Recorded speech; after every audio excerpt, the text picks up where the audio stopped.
Hallo ihr Lieben! Heute arbeite ich nochmal auf meiner Jelly Plate oder Gelatineplatte. Die habe ich hier auf ein Papier gelegt, da liegt sie auch relativ fest. Ich habe mir ein paar Blankokarten gekauft in verschiedenen Farben mit passenden Umschlägen und diese möchte ich heute bedrucken. Das ist der Umschlag, so ein bisschen blau Metallic, und das ist die Karte, habe ich in einem Billigladen holländischer Herkunft bekommen. Relativ günstig. Ich nehme einfach ein paar Karten raus und schau mal, wie es weitergeht. Neben den Karten brauche ich natürlich auch noch Farben. Ganz normale Acrylfarben. Ich weiß noch nicht genau, welche Farben ich nehme. Ein Weiß oder ein Elfenbein ist immer dabei. Ein Roller, eine Rolle, eine Walze und ein Papier, auf dem ich dann die überschüssige Farbe abrollen kann. Das kommt aber an die Seite. Was brauche ich noch? Ich habe hier einen Topf mit Wasser und etwas Spüli und einen Lappen. Damit kann ich gleich die Platte zwischendurch reinigen. Ich brauche vielleicht etwas Malmittel, also Binder oder Medium. Da könnt ihr jeden Binder nehmen. Ich brauche Butterbrotpapier. Das bekommt ihr billig in jedem Lebensmittelladen. Dann habe ich hier meine Schablonen und die habe ich selbst gemacht aus Heißkleber. Manch einer kennt das vielleicht aus anderen Videos schon. Das sind meine Heißkleberschablonen und die möchte ich heute verwenden. Wenn ihr wissen möchtet, wie ich diese Schablonen erstellt habe, dann klickt auf das i oben. Da verlinke ich euch das passende Video dazu.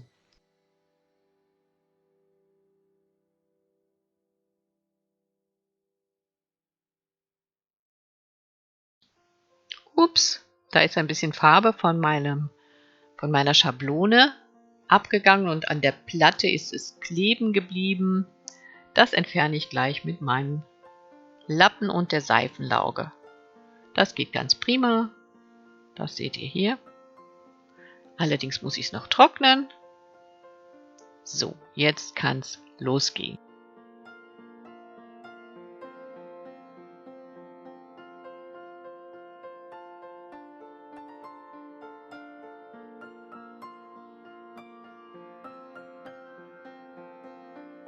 Ich schaue kurz, ob die Schablone auf die Karte passt. Das passt. Dann überlege ich, welche Farbe ich nehme zu Beginn.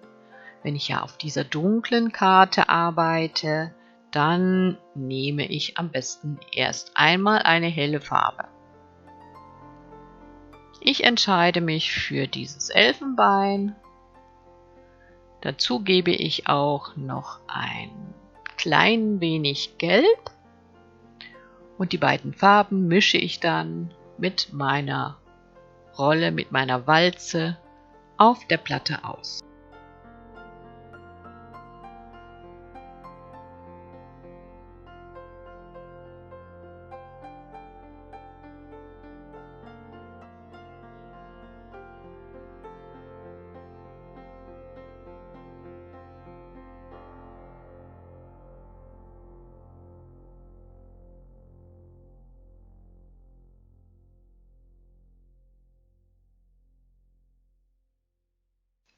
Beim Auflegen der Karte schaue ich mir erst an, wo ist die Vorderseite, und dann entscheide ich mich dann für das Auflegen.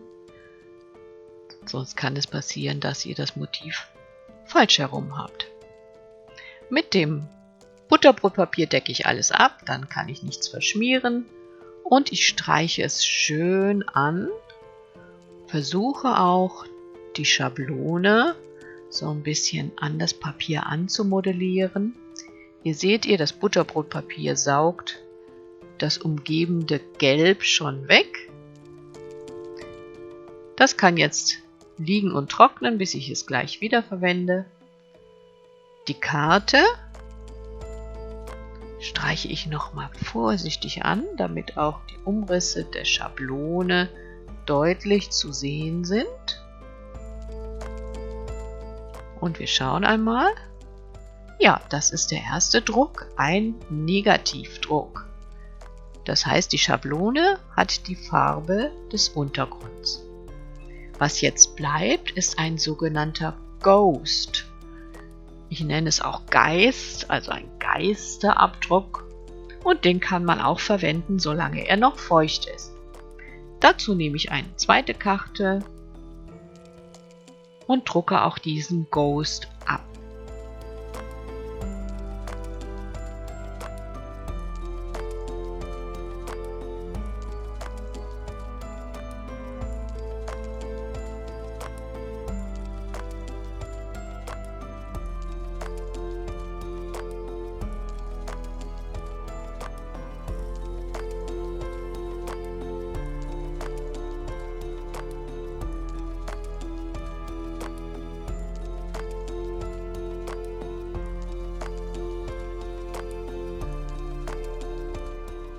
Das kann auch eine Weile liegen bleiben, aber es ist schon fertig. Ich ziehe es ab und das ist mein Geisterabdruck oder Ghost Print.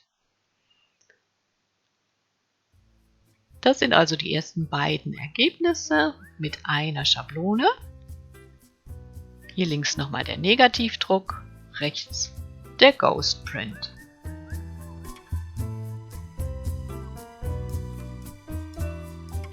Diesen hier werde ich im nächsten Schritt noch weiter überdrucken. Dazu wähle ich jetzt eine weitere helle Farbe, einmal das Elfenbein und etwas Magenta. Das wird gemischt mit meiner Walze und die gleiche Schablone verwende ich für den nächsten Druck, einfach versetzt.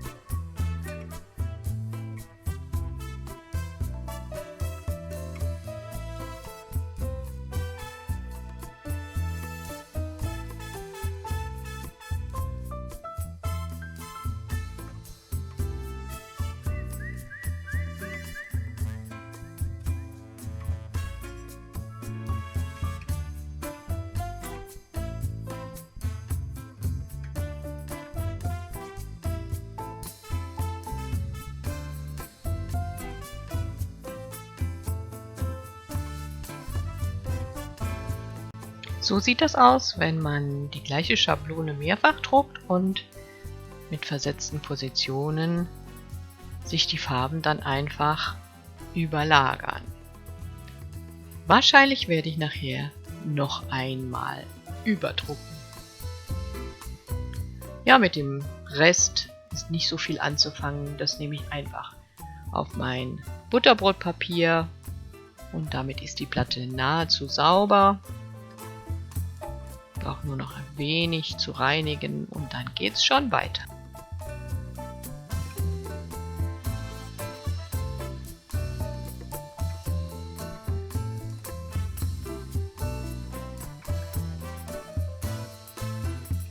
Hier habe ich einmal eine andere Heißklebeschablone ausgesucht, um diese Karte ein drittes Mal zu überdrucken und schaut einfach, was passiert.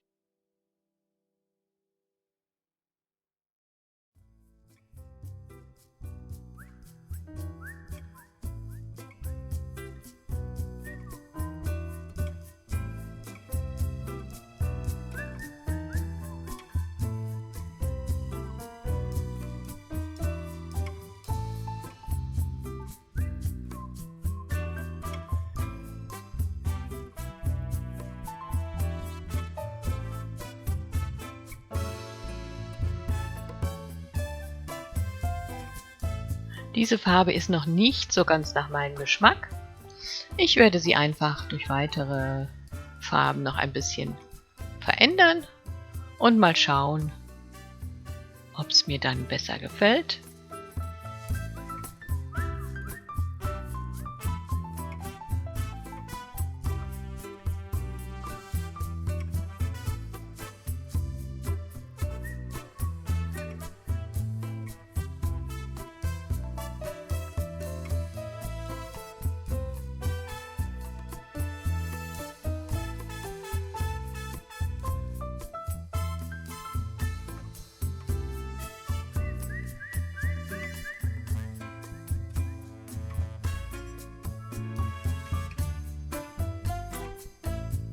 Ja, diese Farbe war wohl zu dunkel.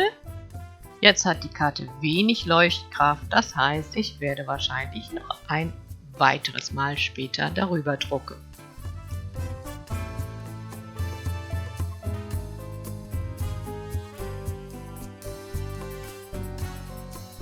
Den Ghost habe ich jetzt einfach mit dem Schmierpapier nochmal abgenommen. Hier sind meine Zwischenergebnisse. Die dürfen jetzt erst einmal ausruhen. Ich widme mich jetzt einer Orangenkarte und schau mal, was ich mit diesen Farben so anstellen kann. Ausgangsfarbe für den Druck ist ein Blau, welches ich mit etwas Schwarz abdunkle.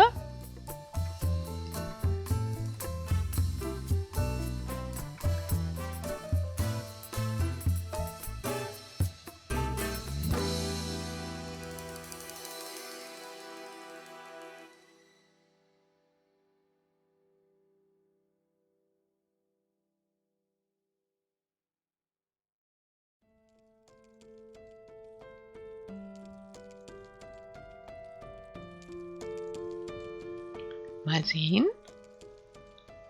Ja, der erste Druck, der Negativdruck, ist sehr gut kontrastreich. Das gefällt mir schon mal. Und auch der Ghost ist nicht zu zart. Den kann ich jetzt auf einer zweiten Karte drucken. Ich trockne ihn erst, indem ich ihn ein bisschen trocken föhne, aber kalt. Und dann trage ich eine Schicht Weiß auf. Positioniere die Karte an der richtigen Stelle und das Weiß nimmt diese Ghost-Zeichnung auf und bringt sie auf die Karte. Hier seht ihr, das ist sehr gut übertragen und mir gefällt es sehr gut. Das hat super geklappt.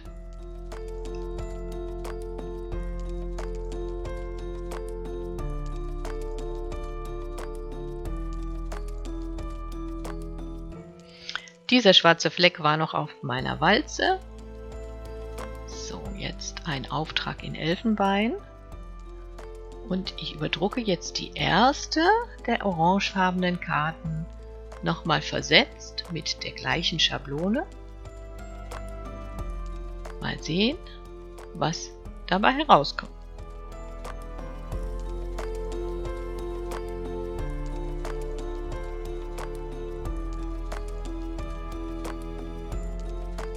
Hier sieht man sehr schön, wie sich schöne Überlagerungen ergeben, wenn man die Schablonen versetzt übereinander druckt. Diese beiden sind für mich soweit fertig und können so bleiben.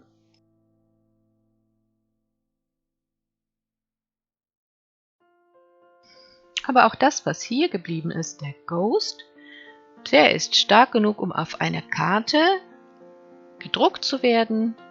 Ich fächere es kühl trocken. Wenn die Oberfläche trocken ist, gebe ich etwas Medium oder Binder hinzu und positioniere die Karte. So bleibt der Hintergrund in der Kartenfarbe erhalten. Mal sehen, wie es aussieht.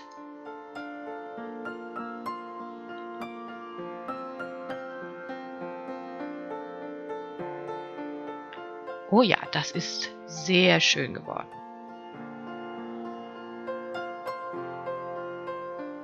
einfach traumhaft.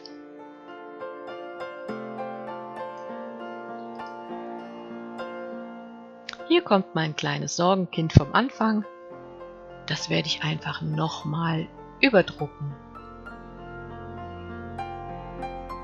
Die Tonwerte sind mir zu ähnlich und es ist zu undefiniert.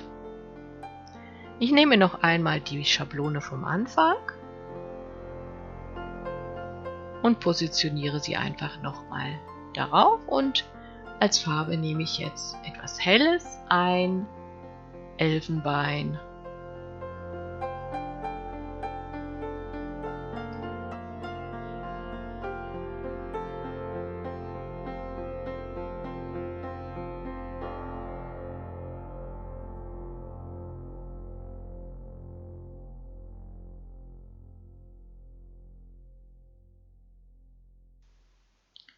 Und mal sehen, ja, das gefällt mir schon besser. So kann es bleiben.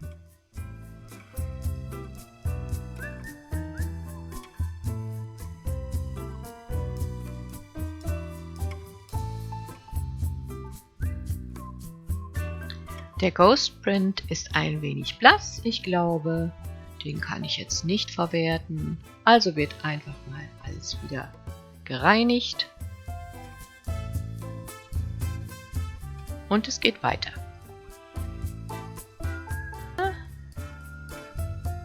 Ja, die Karte vom Anfang, die kennt ihr noch. Die ist mir auch ein bisschen zu blass. Ich möchte die Schablone einfach an der gleichen Stelle nochmal aufdrucken. Dazu halte ich sie gleich fest und drehe sie mit der Karte um. Ich nehme ein Elfenbeinweiß und gleich seht ihr, wie ich dann versuche, die Karte gemeinsam mit der Schablone umzudrehen. Ich halte die Schablone dabei fest und so, jetzt müsste alles an der richtigen Stelle sein. Mal schauen.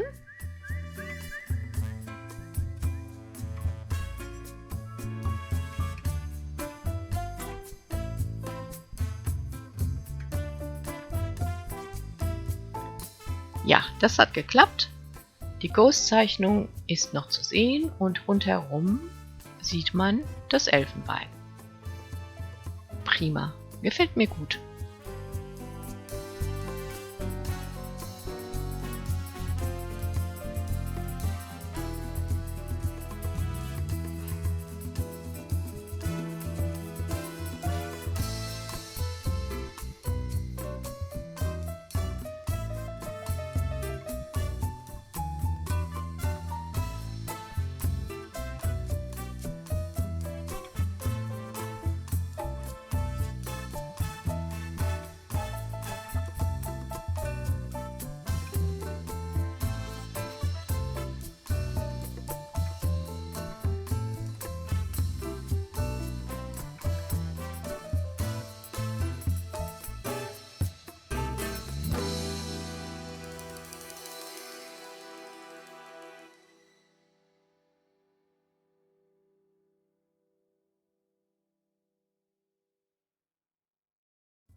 Auch dieser Druck ist mir ganz gut gelungen. Damit bin ich auch zufrieden. So, Feierabend für heute. Das sind meine Ergebnisse. Ich hoffe, es hat euch Spaß gemacht. Und wie gesagt, wenn ihr wissen wollt, wie man diese Schablonen herstellt, hier nochmal oben der Link zum entsprechenden Video. Bleibt gesund, bis bald!